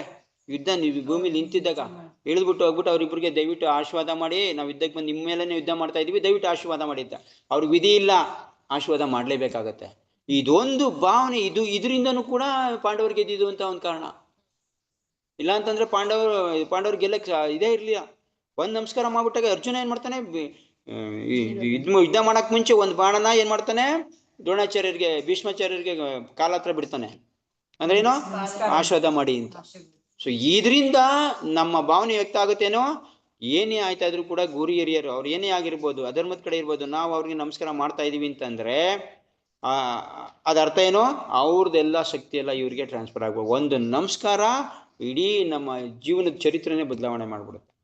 ಅದಕ್ಕೆ ನಾವು ಯಾವ ವೈಷ್ಣವ್ರ ಕಂಡ್ರೆ ನಮಸ್ಕಾರ ಮಾಡೋದು. ನಿಮ್ಗೆ ಅದು ಅದರ ಭಾವನೆ ಇರಲಿ, ನಿಮ್ಮ ಮನಸ್ಸಲ್ಲಿ ಇರಲಿ ಇಲ್ಲದೆ ಇರಲಿ, ಜಸ್ಟ್ ಒಂದು ನಮಸ್ಕಾರ. ಸೊ ಈ ತರ ದುರ್ಯೋಧನ ಆ ತರ ಮಾಡ್ಲಿಲ್ಲ, ಹೋಗ್ಬಿಟ್ಟೇನೋ ಅವನನ್ನ ಬೈತಾ ನಿಂದನೆ ಮಾಡ್ತಾ ಇದ್ದಾನೆ. ನಮಸ್ಕಾರ ಮಾಡೋ ಬದಲು ನಿಂದನೆ ಮಾಡ್ತಾ ಇದ್ದ ನೋಡಿ, ಎಲ್ಲಿಗೂ ಉಲ್ಟಾ. ಅದಕ್ಕೆ ಬರೀ 18 ದಿನದಲ್ಲಿ ಎಷ್ಟೊಂದು ಐಶ್ವರ್ಯ ಇತ್ತು ದುರ್ಯೋಧನಿಗೆ, ಎಷ್ಟೊಂದು ಸೈನ್ಯ ಇತ್ತು, 11 ಅಕ್ಷಣಿ ಸೈನ್ಯ, ಏನ್ ಕಡಿಮೆನೇ ಇತ್ತು, ಎಷ್ಟು ಐಶ್ವರ್ಯ ಇತ್ತು, ಎಂತೆಂತ ಯೋಧರಿದ್ರು. ಭೀಷ್ಮ ಇವ್ರನ್ನ ಯಾರು ಕೊಲ್ಲಕ್ಕೆ ಆಗೋದಿಲ್ಲ, ನಿಜ ನೋಡಿದ್ರೆ ಸೋಲ್ಸಕ್ಕೆ ಆಗೋದಿಲ್ಲ. ಯಾರು ಪರಶುರಾಮನ ಮುಂದೆ ಓಡಾಡಿರುವಂತ ಭೀಷ್ಮ, ಅವನ ಇಚ್ಛೆ ಮಾಡಿ ಕೂಡ ಅವನು ಇಚ್ಛೆ ಪಡೋರ್ಗೆ ಸಾಯದೇ ಇಲ್ಲ, ಏನೇ ಮಾಡಿದ್ರು ಕೂಡ. ಅಂತ ಅವನ ಕೈಲಿ ಏನಾರು ಬಿಲ್ಲು ಇದ್ರೆ, ಅವನ ಕೈಲಿ ಬಿಲ್ಲು ಬಾಣ ಇದ್ರೆ ಅವ್ನು ಯಾರಿಗೇನು ಮಾಡೋಕ್ಕಾಗೋದಿಲ್ಲ. ಅರ್ಜುನ ಅಲ್ಲ, ಯಾರೇ ಬಂದ್ರು ಏನು ಮಾಡಕ್ಕ, ಕೃಷ್ಣ, ಇವನ್ ಕೃಷ್ಣನು ಕೂಡ ಅಂದ್ರೆ ಅವನಿಗೆ ಇವರ ಆಯ್ತು ಅಂತ ಇಟ್ಕೊಳ್ಳಿ. ಆದ್ರೆ ಕೃಷ್ಣ ಏನ್ ಮಾಡ್ದ, ನನ್ನ ಕೈಲಿ ಆಗಲ್ಲ ಅಂತಿಲ್ಲ, ನಾನು ಮೋಸ ಮಾಡಿ, ನೀನ್ ಮೋಸ ಮಾಡಿರ್ತಾನೆ, ಮೋಸ ಮಾಡಿ ಸಾಯಿಸ್ತೀನಿ ನಾನು. ಇದು ಕೃಷ್ಣಂದು. ಇದು ಕೃಷ್ಣಂಗೆ ಆಗದೆ ಇರೋದಂತಿಲ್ಲ, ಪರಶುರಾಮ್ ಸತ್ತಿದ್ದಕ್ಕೂ ಕಾರಣ ಇದೆ, ಅದು ಮಹಾಭಾರತದಲ್ಲಿ ಬರುತ್ತೆ. ಸೋತಂಗ ಆಕ್ಟಿಂಗ್ ಮಾಡಿದ್ದು ಕೃಷ್ಣನು ಕೂಡ. ಯಾಕೆ ಇವ್ರನ್ನ ಅದೆಲ್ಲ ಇದೆ, ವರಗಳಿದೆ, ಅದೆಲ್ಲ ಅದಕ್ಕೂ ಮರ್ಯಾದೆ ಕೊಡ್ಲೇಬೇಕು ನಾವು. ಮರ್ಯಾದೆ ಕೊಟ್ಟು ಅದನ್ನ ಅವ್ರನ್ನ ಹೆಂಗ್ ಇದು ಮಾಡ್ಬೇಕು. ಓಕೆ, ಅವರು ಅಧರ್ಮಕ್ಕೆ ಆಡಿದ್ದಾರೆ, ನಾನು ಅಧರ್ಮ ಮಾಡ್ತೀನಿ. ಸೊ ಇದು ಕೃಷ್ಣ ನೀತಿ. ಕೃಷ್ಣನ ಕಡೆ ಎಲ್ಲ ಪ್ಲಾನ್ ಇರ್ತಾವಲ್ಲ, ಸೊ ಆ ಥರ ಮಾಡ್ತಾನೆ. ಸೊ ಅಂದ್ರೆ ಅರ್ಥ ಇಲ್ಲಿ ನಾವು ದ್ರೋಣಾಚಾರ್ಯರಿಂದ ಏನ್ ಇದಾಗ್ತಾ ಇದೆ. ದ್ರೋಣಾಚಾರ್ಯ ನೋಡಿ, ದ್ರೋಣಾಚಾರ್ಯ ಇವು ರಚನೆ ಮಾಡಿ, ದ್ರೋಣಾಚಾರ್ಯ ಸಮರದಲ್ಲಿ ಎಚ್ಚರದಿಂದಿದ್ದು ಯಾವ ರೀತಿಯ ಬಿಗಿಯೇ ಸಡಿಲಿಸದಂತೆ ಇರಬೇಕೆಂದು ಉದ್ದೇಶದಿಂದ ದುರ್ಯೋಧನನು ಅವರ ತಪ್ಪನ್ನು ಅವರಿಗೆ ತೋರಿಸಿಕೊಟ್ಟ. ಅವನಿಗೆ ಮತ್ತೊಂದು ಉದ್ದೇಶವೂ ಇತ್ತು. ಏನು? ದ್ರೋಣಾಚಾರ್ಯರು ತಮ್ಮ ಪ್ರಿಯ ಶಿಷ್ಯನಾಗಿದ್ದ ಪಾಂಡವರ ವಿಷಯದಲ್ಲಿ ಇದೇ ರೀತಿ ಉದಾರವಾಗಿರಬಾರದು ಎಂದು ಎತ್ತಿ ಹೇಳಲು ವಹಿಸಿದ. ತರ ಉದಾರತನ ನೀವು ಪಾಂಡವರ ಬಗ್ಗೆ ಈಗ ತೋರಿಸ್ಬೇಡಿ, ನಾನು ಸೋತೋಗ್ತೀನಿ. ಅರ್ಜುನನಂತೂ ದ್ರೋಣಾಚಾರ್ಯರ ಅತ್ಯಂತ ಪ್ರೀತಿ ಪಾತ್ರನಾದ ತೀಕ್ಷ್ಣ ಬುದ್ಧಿಯ ಶಿಷ್ಯ. ಯುದ್ಧದಲ್ಲಿ ಅಂತಹ ಔದಾರ್ಯ ತೋರಿಸಿದರೆ ಸೋಲಾಗುತ್ತದೆ ಎಂದು ದುರ್ಯೋಧನನು ಎಚ್ಚರಿಸಿದ. ನೀನೇನಾರ ಔದಾರ್ಯ ತೋರಿಸಿದ್ರೆ ಸೊ ನನಗೆ ಸೋಲಾಗುತ್ತೆ. ಅರ್ಜುನ್ ಮೇಲೆ ನೀನೇನಾರ ದುಷ್ಟದಿಮನಿಗೆ ತೋರಿಸಂತ ಔದಾರ್ಯ ತೋರಿಸಿದ್ರೆ ನನಗೆ ಸೋಲಾಗುತ್ತೆ. ನೀನು ಆತರ ಮಾಡ್ಬೇಡ ಇವಾಗ ಅಂತ ಯಾರು ಹೇಳ್ತಾ ಇರೋದು? ದುರ್ಯೋಧನ. ಇದೊಂದು ಇದರಿಂದ ಇಷ್ಟೆಲ್ಲ ಅರ್ಥ. ದುರ್ಯೋಧನ ಡೈರೆಕ್ಟ್ ಆಗಿ ಹೇಳ್ತಾ ಇಲ್ಲ, ಇದು ಪ್ರಭುಪಾದ ಹೇಳ್ತಾ ಇರೋದು. ಸೊ ದುರ್ಯೋಧನ ಅರ್ಥ ಏನು ಇದೆ, ಪ್ರಭುಪಾದ ಏನ್ ಹೇಳ್ತಾ ಇದಾರೆ ಇದನ್ನು. ಸೊ ಆ ತರ. ಸೊ ಇಲ್ಲಿ ದುರ್ಯೋಧನ ಈ ತರ ಒಂದು ದ್ರೋಣಾಚಾರ್ಯ ಏನ್ ಮಾಡ್ದ, ಇದು ಒಂದು ಕಾರಣ. ಇದು ಕೌರವರು ಸೋಲಕ್ಕೆ ಇದೊಂದು ಕಾರಣ, ದುರ್ಯೋಧನದು ಈ ಒಂದು ಭಾವನೆ. ಗುರುಗಳನ್ನ ನಿಂದನೆ ಮಾಡಿದ್ವಿ, ಏಕ್ದಮ್ ಗುರುಗಳ ನಿಂದನೆ ಮಾಡಿದ್ವಿ. ಹಿಂದೂ ಮುಂದೆ ನೋಡಿದ್ರ ಅವ್ರ ಕ್ಯಾರೆಕ್ಟರ್, ಅವ್ರು ಇದನ್ನ ಅರ್ಥ ಮಾಡ್ಕೊಳಿದ್ರ, ಎಷ್ಟು ದಿನ ಅವ್ರಿಗೆ ಇದು ಇದ್ದು ಹೇಳ್ಕೊಟ್ಟಿರೋ ಅಂತವ್ರನ್ನ ಒಂದೇ ಮಾತಲ್ಲಿ ಏನಾಗ್ತಾ ಇದೆ, ಇದಾಗ್ಬಿಡ್ತಾ ಇದೆ. ಅದಕ್ಕೆ ಮಾತು ಅನ್ನೋದು ತುಂಬಾ ಪ್ರೀತಿಯಾಗಿರ್ಬೇಕು ಅನ್ನೋದು. ಸೊ ಧರ್ಮಕ್ಕೆ ವಿರುದ್ಧವಾಗಿರ್ಬಾರ್ದು ಅನ್ನೋದು. ಸೊ ಇಲ್ಲಿ ನಾವು ಇದರಿಂದ ಕಲಿಬೇಕಾಗಿರೋದೇನು, ಒಬ್ಬ ಶ್ರೇಷ್ಠ ಬ್ರಾಹ್ಮಣ ಆಗಿದ್ಕೊಂಡು ಅಕಸ್ಮಾತ್ ಬ್ರಾಹ್ಮಣತ್ವ ನಾವು ಬೆಳೆಸ್ಕೊಬೇಕು. ಬ್ರಾಹ್ಮಣತ್ವ ಅಂದ್ರೇನು, ಯಾವುದೇ ಕಾರಣಕ್ಕೂ ನಮಗೆ ಗೊತ್ತಿರೋದನ್ನ ನಾವು ಧರ್ಮಕ್ಕೆ ವಿರುದ್ಧ ಅಲ್ಲದೆ ಇರೋರಿಗೆ ಹೇಳ್ಕೊಡ್ಬೇಕು. ನಮಗೆ ಗೊತ್ತಿರೋ ಇದನ್ನ ಧರ್ಮನ ನಡ್ಸೋಕ್ಕೋಸ್ಕರ ಹೇಳ್ಕೊಡ್ಬೇಕು. ಅವರು ಅದನ್ನ ಕೂಡ ಸರಿಯಾದ ರೀತಿಯಲ್ಲಿ ಹೇಳ್ಕೊಡ್ಬೇಕು. ಏನೋ ಇದು ಧರ್ಮಕ್ಕೆ ವಿರುದ್ಧ ಆಗಬಾರ್ದು. ನಮ್ಗೆ ಗೊತ್ತಿರೋ ವಿದ್ಯೆ ಆಗಲಿ. ಮತ್ತೆ ಶ್ರೇಷ್ಠ ಬ್ರಾಹ್ಮಣ ಅಂತಂದ್ರೆ ಯಾರಿಗೂ ತಾರತಮ್ಯ ಮಾಡಬಾರ್ದು. ಯಾವುದೇ ವಿಷಯದಲ್ಲೂ ಕೂಡ ಯಾರಿಗೂ ತಾರತಮ್ಯ ಮಾಡಬಾರ್ದು. ನಮ್ಮ ಗುಣ ಆ ಥರ ಇರಬೇಕು. ಸೊ ಈ ಭೌತಿಕ ಪ್ರಪಂಚದಲ್ಲಿ ನಾವು ಇದೀವಿ ಅಂತಂದ್ರೆ, ಕೃಷ್ಣ ಭಕ್ತಿ ಮಾಡ್ತಾ ಇದೀವಿ ಅಂತಂದ್ರೆ ನಮ್ದು ಗುಣ ಯಾವ ಥರ ಇರಬೇಕು? ಒಬ್ರಿಗೊಂಥರ ತಾರತಮ್ಯ ಮಾಡಬಾರ್ದು. ಕೆಲವೊಂದ್ಸರಿ ಮಾಡಬೇಕಾಗತ್ತೆ, ಅನಿವಾರ್ಯ ಇದ್ದಾಗ. ಅದು ಕೆಲವೊಂದು ವಿಷಯದಲ್ಲಿ ಮಾತ್ರ ಅದು ಆಗತ್ತೆ. ಸೊ ಈಗ ಅವರು ತಾರತಮ್ಯ ಮಾಡಿದ್ರು. ಏಕಲವ್ಯಂಗೆ ಯುದ್ಧಕಲೆ ಹೇಳ್ಕೊಡ್ಲಿಲ್ಲ, ಅರ್ಜುನಂಗೆ ಅದೆಲ್ಲ ಹೇಳ್ಕೊಟ್ರು. ಸೊ ತಾರತಮ್ಯನ ಅವನ ಮಗನಿಗೆ ಯಾವ್ದನ್ನ ಹೇಳ್ಕೊಡ್ಲಿಲ್ಲ, ಅರ್ಜುನಿಗೆ ಹೇಳ್ಕೊಟ್ರು. ತಾರತಮ್ಯ ತಾನೇ ಇದು. ಅದಕ್ಕೆ ಬೇರೆ ಕಾರಣ. ಆದರೆ ನಾರ್ಮಲ್ ಆಗಿ ಒಂದು ತಾರತಮ್ಯ ಮಾಡಬಾರ್ದು ನಾರ್ಮಲ್ ವಿಷಯದಲ್ಲಿ. ಇವಾಗ ನಾವು ಕೃಷ್ಣ ಭಕ್ತಿನ ಒಬ್ಬರಿಗೆ ತುಂಬ ಪ್ರೀತಿಯಾಗಿ ಹೇಳ್ಕೊಡ್ತೀವಿ. ತುಂಬ ಅವ್ರಿಗೆ ಯಾಕೆ ಅವ್ರು ಕಲಿತಾ ಇರೋದು ದೃಷ್ಟಿ ನೋಡಿ, ಅವ್ರ ಇಂಟ್ರೆಸ್ಟ್ ನೋಡಿ ಹೇಳ್ಕೊಡ್ತೀವಿ. ಯಾರ್ಯಾರಿಗೆ ಯಾರ್ಯಾವುದು ಹೇಳ್ಕೊಡ್ಬೇಕು ಅದನ್ನ ಹೇಳ್ಕೊಡ್ಬೋದು ಅಲ್ವಾ. ಅಕಸ್ಮಾತ್ ಒಬ್ಬನಿಗೆ ಇಂಟ್ರೆಸ್ಟ್ ಇಲ್ದಿರೋ ವಿಷಯದಲ್ಲಿ ಅವ್ರನ್ನ ಬಲವಂತ ಮಾಡಿ ಹೇಳ್ಕೊಡಕ್ಕಾಗತ್ತೆ? ಅಂದ್ರೆ ತಾರತಮ್ಯ ಮಾಡ್ತಾ ಇದ್ರಿ ಅಂತ ಅರ್ಥ. ನಿಮ್ಗೆ ಇಂಟ್ರೆಸ್ಟ್ ಇಲ್ಲ ಅಷ್ಟೇ, ತಾರತಮ್ಯ ಮಾಡಿ. ಸೊ ಅಂದ್ರೆ ಒಬ್ಬ ಬ್ರಾಹ್ಮಣನ ವಿಷಯ ಏನಂತಂದ್ರೆ ತಾರತಮ್ಯ ನಾವು ಮಾಡಬಾರ್ದು.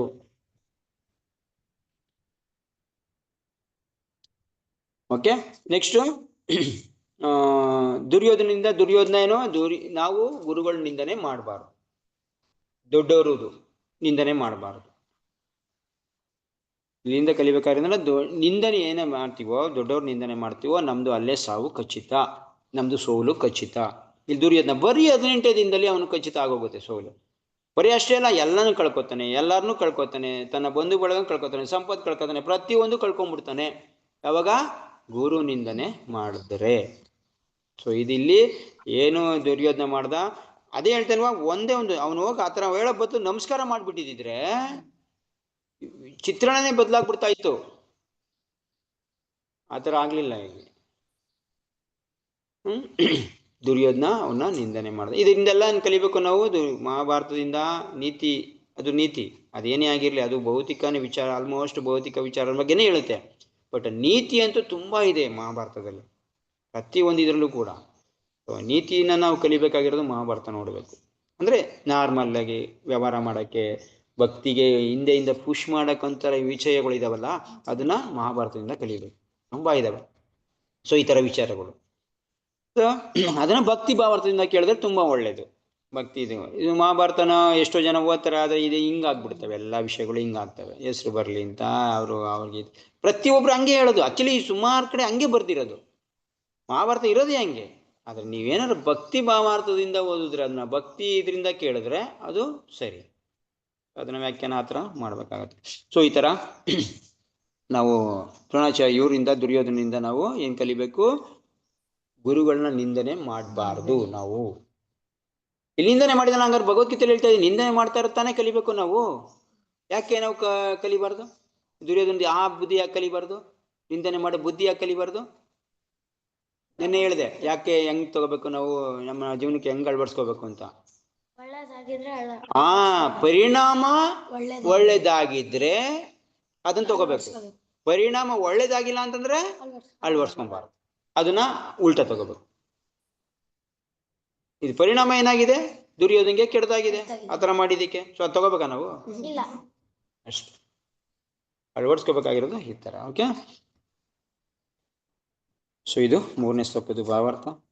ಸೊ ಇದನ್ನ ನೀವು ಕೂಡ ನಿಮ್ಮ ಇಷ್ಟ, ನಿಮ್ಮ ಇದಕ್ಕೆ ಬಂದಂಗೆ ಮತ್ತೆ ಇದು ಮಹಾಭಾರತದ ಕೆಲವೊಂದು ವಿಷಯಗಳು ಸೇರ್ಕೊಂಡು ಬೇಕಾದ್ರೆ ಇದನ್ನ ಹೇಳ್ಬೋದು. ತುಂಬ ಮುಖ್ಯವಾಗಿರೋಂಥ ವಿಷಯಗಳು ಇರ್ತವೆ.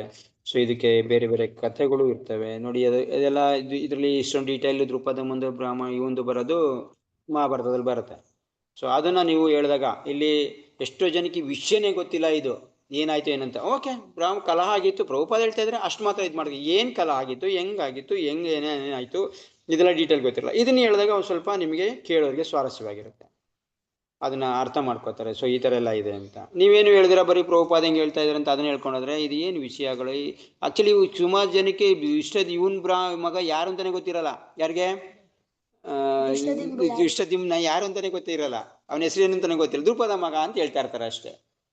ಸೊ ಈ ತರ ಹೇಳಿದಾಗ ಕೇಳೋರಿಗೆ ಸ್ವಲ್ಪ ಅಷ್ಟೊಂದು ಸ್ವಾರಸ್ಯ ಇರಲ್ಲ. ಸೊ ಇದನ್ನ ನೀವು ಅಂದ್ರೆ ಯಾರಿಗೆ ನೀವು ಇದನ್ನ ಪ್ರವಚನ ಮಾಡಕ್ ಹೋಗ್ತಿದ್ರ ಅಂತಲ್ಲ, ನಾನು ಹೇಳ್ದೆ ಇದನ್ನ ನಿಮ್ಗೆ ಪ್ರವಚನ ಮಾಡಕ್ಕೂ ಅನುಕೂಲ ಆಗುತ್ತೆ ಇದನ್ನ ಕೇಳಿದ್ರೆ ಅಂತ. ಯಾರ್ಯಾರು ಪ್ರವಚನ ಕೇಳ್ತಾ ಇದ್ರೋ ಇದನ್ನ ಇಟ್ಕೊಳ್ಳಿ. ನೀವು ಹೇಳಕ್ ಹೋದಾಗ ಇದನ್ನ ಸ್ವಲ್ಪ ಸ್ವಾರಸ್ಯವಾಗಿ ಇದನ್ನ ಮಧ್ಯ ಸೇರಿಸ್ಕೊಂಡು, ಮಹಾಭಾರತ ಮಧ್ಯ ಸೇರಿಸ್ಕೊಂಡು ಸ್ವಲ್ಪ ಸಮಯಕ್ಕೆ ಮಾತ್ರ ಅದನ್ನ ಭಕ್ತಿ ಅನುಸರಿಸಿ ಹೇಳಿದ್ರೆ, ನೀವು ಅಲ್ಲಿ ಎಲ್ಲ ಕೇಳ್ತೀರಿ ಏನೋ ಮಾಡ್ತೀರಿ, ಅಲ್ಲಿ ಹೇಳಿರ್ತಾರೆ ಹೆಸರು ಬರ್ಲಿ ಅಂತ ಹೇಳ್ಬಿಟ್ರೆ ಮುಗ್ದೋಯ್ತು ನಿಮ್ದು ಭಕ್ತಿ ಭಾವಾರ್ಥ ಮುಗ್ದೋಯ್ತು. ಪ್ರಭುಪಾದ್ಗೂ ನಿಮ್ಗೂ ವಿರುದ್ಧ ಆಗ್ಬಿಡುತ್ತೆ. ನೀವ್ ಹೇಳ್ತಾ ಇರೋದಕ್ಕೂ ನೀವೇನಾರೋ ಹೆಸರು ಬರ್ಲಿ ಅಂತ ಮಾಡ್ದ ಇವನು ಅಂತ ಅಂದ್ಬಿಟ್ಟು ಹೇಳಿದ್ರೆ ಇದೇ ಅಲ್ಲಿ. ಬಟ್ ನಾವು ಸೇರ್ಸ್ಕೋಬೇಕಾಗಿರೋದೇನೋ ಶ್ರೇಷ್ಠ ಬ್ರಾಹ್ಮಣ ಸೇರ್ಸ್ಕೋಬೇಕು. ನಾವು ಭಕ್ತಿ ಭಾವಾರ್ಥನ ಹೇಳ್ಬೇಕೇ ಹೊರತು ಯಾವುದೇ ಈ ಭೌತಿಕ ಭಾವಾರ್ಥ ಹೇಳ್ಬಾರ್ದು. ಭೌತಿಕ ಭಾವಾರ್ಥ ಏನೋ ಹೆಸರು ಬರ್ಲಿ, ನನಗೆ ಧನ ಬರ್ಲಿ, ನನ್ಗೆ ಐಶ್ವರ್ಯ ಬರ್ಲಿ, ಪುಣ್ಯ ಬರ್ಲಿ. ಕುಂಭಮೇಳಕ್ಕೆ ಹೋಗಿ ಎಲ್ಲ ಸ್ನಾನ ಮಾಡ್ತಾ ಇದಾರೆ, ಯಾಕೆ? ಪುಣ್ಯ ಬರ್ಲಿ ಅಂತಾರೆ. ಪುಣ್ಯ ಬೇಡ ರೀ ನಮ್ಗೆ ಯಾಕೆ ಪುಣ್ಯ? ಭಕ್ತಿ ಬೇಕಾಗಿರೋದು. ಹೋಗಿ ಏನ್ ಸ್ನಾನ ಮಾಡಿ ಏನಾಗಬೇಕಾಗಿದೆ? ಇಲ್ಲಿ ಕೂತ್ಕೊಂಡು ಎಷ್ಟೊಂದು ಯಜ್ಞಗಳು ಶಾಸ್ತ್ರನೇ ಹೇಳ್ತಾ ಇದೆ. ನೀವೆಲ್ಲ ಕಡೆ ಹೋಗಿ ಪುಣ್ಯ ಸ್ನಾನ ಮಾಡೋ ಬದಲು ಭಗವಂತ ನಾಮ ಜಪ, ಒಂದು ನಾಮ ಎಲ್ಲದಕ್ಕೂ ಸಮ ಅಂತ. ಯಾಕಿದ್ರ ಮೇಲೆ ನಂಬಿಕೆ ಇಲ್ಲ? ಯಾಕೆ ಕುಂಭಮೇಳಕ್ಕೆ ಹೋಗಿ ಸ್ನಾನ ಮಾಡ್ತಾ ಇದ್ದಾರೆ ಅಷ್ಟೊಂದು ಜನದ ಮಧ್ಯ? ಅಷ್ಟೊಂದು ಜನ ಗಲೀಜ್ ಮಾಡ್ತಾರೆ, ಗಲೀಜ್ ಮಾಡ್ಕೊಂಡು ಅವ್ರ ಮಧ್ಯ ಹೋಗ್ಬಿಟ್ಟು ನೀವು ಮುಳುಗ್ಬೇಕ? ಎಷ್ಟೊಂದು ಜನ ಗಲೀಜ್ ಮಾಡ್ತಾರಪ್ಪ ಗಂಗೆನ. ಏನಂತ ಪುಣ್ಯ ಗಳಿಸ್ತೀರ ಅಲ್ಲಿ? ಇದೆಲ್ಲ ಇದೇ ಇಲ್ಲ ಅಂತಲ್ಲ, ಆಗುತ್ತೆ. ಯಾಕೆಂದ್ರೆ ಅದು ಶಾಸ್ತ್ರದಲ್ಲಿ ಇದೆ, ಮೆನ್ಷನ್ ಆಗಿದೆ, ಇದೆ. ಆಗಲ್ಲ ಅಂತಲ್ಲ, ಆಗತ್ತೆ. ಅದು ಎಷ್ಟು ಪುಣ್ಯಗಳು, ಎಷ್ಟೊಂದು ಶ್ರಮ, ಎಷ್ಟೊಂದು ಪುಣ್ಯಗಳು, ಎಷ್ಟು ನಿಮ್ಗೆ ಇದ್ಬೇಕು, ಎಷ್ಟು ಖರ್ಚಾಗುತ್ತೆ. ಅದ್ರ ಬದ್ಲು ಇಲ್ಲಿ ಇದು ಹೇಳ್ತಾ ಇದ್ರೆ ಇದ್ರ ಮೇಲೆ ಯಾಕೆ ನಂಬಿಕೆ ಇಲ್ಲ ನಿಮ್ಗೆ? ಹೋಗುತ್ತೆ, ಹೋಗಲ್ಲ ಅಂತಲ್ಲ. ಕರ್ಮ, ಎಲ್ಲ ಕರ್ಮ ಹೋಗಲ್ಲ. ಕೆಲವೊಂದು ಕರ್ಮ ಅದಕ್ಕೆ ಸಂಬಂಧಪಟ್ಟಂತ ಕರ್ಮಗಳು ಹೋಗ್ಬೋದು ಅಷ್ಟೇ. ಆದ್ರೆ ನಿಮ್ಗೆ ಏನೇ ಕರ್ಮ ಹೋದ್ರು ಕೂಡ ಭಗವಂತನ ಭಕ್ತಿ ಬರಲ್ವೇ? ಈಗ ಅಷ್ಟು ಕೋಟಿಗಟ್ಟಲೆ ಜನ ಇದ್ ಮಾಡಿದಾರಪ್ಪ, 30-40 ಕೋಟಿ ಜನ ಮಾಡಿದ್ದಾರೆ. ಆಲ್ಮೋಸ್ಟ್ ಇಂಡಿಯಾದಲ್ಲಿ ಅರ್ಧ ಜನ ಹೋಗಿ ಸ್ನಾನ ಮಾಡಿದ್ದಾರೆ ಅಂತ ಇಟ್ಕೊಳ್ಳೋಣ. ಸೊ ಇಂಥ ಈ ಪರಿಸ್ಥಿತಿ ಇರ್ಬೇಕಾದ್ರೆ ಅಂಥ ಜನಕ್ಕೆಲ್ಲ ಭಕ್ತಿ ಬರ್ಬೇಕಿತ್ತು. ಅಕಸ್ಮಾತ್ ಏನಾರ ಅದು ಭಕ್ತಿ ಭಾವಾರ್ಥ ಆಗಿದ್ರೆ ಭಕ್ತಿ ಬರ್ಬೇಕಿತ್ತು ಅವ್ರಿಗೆ. ಭಗವಂತನ ಮೇಲೆ ಆಗ್ಲಿ, ವಿಷ್ಣು ಮೇಲೆ ಆಗ್ಲಿ, ಇನ್ನೊಬ್ಬನ ಮೇಲೆ ಆಗ್ಲಿ, ಯಾವ್ದೋ ದೇವತೆ ಮೇಲೆ ಬರ್ಲಿ ಪರವಾಗಿಲ್ಲಪ್ಪ. ಬಂದಿದ್ಯಾ? ಬರ್ತಾ ಇದ್ಯಾ? ಇನ್ ಮತ್ತೆ ಪಾಪ ಕಳ್ಕೊಂಡಿದ್ಯೇನ್ ಫಲ? ಪಾಪ ಕಷ್ಟ ನಮ್ಗೆ. ಪಾಪ ಹೆಂಗನೇ ಇರ್ಲಿ, ಭಕ್ತಿ ಬಂದ್ರೆ ಮಾತ್ರ ಅದು ಸರಿಯಾಗಿರೋ ರೀತಿ. ಭಗವಂತ ಮೇಲೆ ಭಕ್ತಿ ನಿಮ್ಗೆಲ್ಲ ಹೋಗುತ್ತೆ, ಬಟ್ ಭಕ್ತಿನೇ ಬಂದಿಲ್ಲ. ಈಗೆಲ್ಲ ಹೋಮ ಯಜ್ಞ ಎಲ್ಲ ಮಾಡಿಸ್ತೀವಿ, ಯಾಕೆ? ಅದರಿಂದ ಏನೋ ಒಂದಷ್ಟು ಪಾಪ ಹೋಗುತ್ತೆ, ಒಂದಷ್ಟು ದಿನ ಅಷ್ಟೊತ್ತು ನಮ್ಗೆ ಭಗವಂತಂದು ಇದು ಬರುತ್ತೆ, ನಾಮ ಕೇಳ್ತೀವಿ, ಎಲ್ಲ ಆಗುತ್ತೆ. ಬಟ್ ನೀವು ಡೈಲಿ ನೀವು ಭಗವಂತನ ಭಕ್ತಿ ಮಾಡಕ್ಕೆ ಶುರುವಾದ್ರ, ಅದರಿಂದ ಪ್ರತಿನಿತ್ಯ ನೀವು ಮಾಡಕ್ ಶುರುವಾಗಿದ್ದೀರಾ ನೀವು? ಇಲ್ಲ. ಅಂದ್ಮೇಲೆ ಅದೇನ್ ಪ್ರಯೋಜನ? ಒಬ್ಬ ವ್ಯಕ್ತಿಗೆ ಅದಾಗಬೇಕು ಅಂತಂದ್ರೆ ಅವನು ಪ್ರತಿನಿತ್ಯ ತನ್ನ ಜೀವನಕ್ಕೆ ಅಳವಡಿಸ್ಕೋಬೇಕು. ಅವಾಗ ಮಾತ್ರ ಇದಾಗಿದೆ ಅಂತ ಇಟ್ಕೊಳ್ಳಿ. ಈ ಪ್ರಭುಪಾದ ಯಜ್ಞ ಮಾಡಿದ್ದಾರೆ. ಏನ್ ಯಜ್ಞ ಮಾಡಿದ್ದಾರೆ? ಹರೇ ಕೃಷ್ಣ ಮಂತ್ರ ಯಜ್ಞದಿಂದ ಎಲ್ಲ ಕಡೆ ಮಾಡ್ಕೊಂಡ್ರೆ. ಇವತ್ತು ಎಷ್ಟು ಜನ ಪ್ರತಿನಿತ್ಯ ಸ್ನಾನ ಮಾಡದೇ ಇರೋ ಸ್ನಾನ ಮಾಡ್ತಾ ಇದಾರೆ, ಎಲ್ಲ ತಿಲಕ್ ಆಗ್ತಾ ಇದಾರೆ, ನಾಮ ಜಪ ಮಾಡ್ತಾ ಇದಾರೆ, ಒಳ್ಳೆ ಮಾತಾಡದೇ ಇರೋ ಒಳ್ಳೆ ಮಾತಾಡ್ತಾ ಇದಾರೆ. ಇದು ಏನು ಇಪ್ಪಿಗಳು ಬಿಟ್ಕೊಂಡಿದ್ದಾರೆ, ತಲೆನ ಬೋಳ್ ಮಾಡಿಸ್ಕೊಂಡಿದ್ದಾರೆ, ಶಿಗ ಬಿಟ್ಕೊಂಡಿದ್ದಾರೆ, ಬಟ್ಟೆನೆ ಹಾಕ್ತಾ ಇರೋರು ಕಾವಿ ಬಟ್ಟೆ ಹಾಕೊಂಡಿದ್ದಾರೆ. ಯಾವ್ದ್ರಿಂದ ಆಗಿರೋದು ಇದು? ಪ್ರಭುಪಾದ ಯಜ್ಞ ಮಾಡಿದ್ರಿಂದ.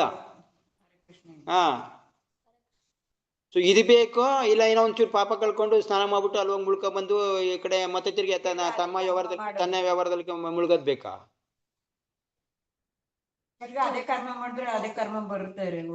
ಮತ್ತೆ ಆಗ್ತೇನು? ನೀವ್ ಈಗ ಹರೇ ಕೃಷ್ಣ ಮಂತ್ರ ಮಾಡಿದ್ರು ಕೂಡ ಅಷ್ಟೇ. ಹರೇ ಕೃಷ್ಣ ಮಂತ್ರ ಮಾಡಿದ್ರಿ, ಮತ್ತೆ ತಿರ್ಗಾ ನೀವು ಕರ್ಮ ಮಾಡಿದ್ರೆ ಮತ್ತೆ ತಿರ್ಗಿ ಬರುತ್ತೆ. ಅದ್ರಲ್ಲಿ ಏನಂತೆ? ಮತ್ತೆ ಕರ್ಮಗಳು ಆಗ್ಬಾರ್ದು ಅನ್ನೋ ತರ ಕರ್ಮ ಮಾಡ್ಬೇಕು ನಾವು. ಮತ್ತೆ ತಿರ್ಗಾ ನಮ್ಗೆ ಕೆಟ್ಟದ್ದು ಆಗ್ಬಾರ್ದು ಅನ್ನೋ ತರ ಇದ್ ಮಾಡಿ. ಈಗ ಊಟ ಮಾಡ್ತಾ ಇದೀವಿ, ಮತ್ತೆ ರೋಗ ಬರ್ದೇ ಇರ್ಲಿ ಅಂತ ತಾನೆ. ಈಗ ಊಟ ಮಾಡ್ತಾ ಇದ್ರೆ ರೋಗ ಬರ್ತಾ ಇದೆ ಅಂತಂದ್ರೆ ಊಟದ ಪ್ರಯೋಜನ ಏನು? ಆತರ ನಾವು ಮತ್ತೆ ತಿರ್ಗಾ ನಾವು ಈ ಭೌತಿಕ ಪ್ರಪಂಚದಲ್ಲಿ ಮುಳುಗಬಾರ್ದು. ಅಂದ್ರೆ ಭೌತಿಕ ಪ್ರಪಂಚದ ಕರ್ಮಗಳು ಅಂಟಬಾರ್ದು, ಇರೋ ಕರ್ಮ ಹೋಗ್ಬೇಕು. ಆ ತರ ಮಾಡ್ಬೇಕು ಏನಾರ ಕೆಲಸ ಮಾಡಿದ್ರೆ. ಈಗ ಆ ತರ ಕರ್ಮ ಕೃಷ್ಣ ಪ್ರಜ್ಞೆ ಅಂತ ಹೆಂಗ್ ಹೇಳ್ತೀರಿ ಅಂದ್ರೆ ನಾವೇ ಉದಾಹರಣೆ. ನಿಮ್ ನೋಡ್ಕೊಳ್ಳಿ, ಕೃಷ್ಣ ಪ್ರಜ್ಞೆ ಮಾಡ್ತಾ ಇದೀವಿ, ಇದು ಆಗಿಲ್ವಾ ನಿಮ್ಗೆ? ಮತ್ತೆ ತಿರ್ಗಾ ಅದನ್ನೇ ಮಾಡ್ತಾ ಇಲ್ಲ ತಾನೆ ನೀವು ರಿಪೀಟ್ ಆಗಿ? ಓಕೆ, ಇದು ಭಾವಾರ್ಥ. ಹರೇ ಕೃಷ್ಣ. ಸೊ 7 ಕಾಲ ಆಯ್ತು, ನಿಲ್ಲಿಸೋಣ. ಏನಾರ ಪ್ರಶ್ನೆ ಇದ್ರೆ ಒಂದೆರಡು ಪ್ರಶ್ನೆ ಇದ್ರೆ ಕೇಳ್ಬೋದು.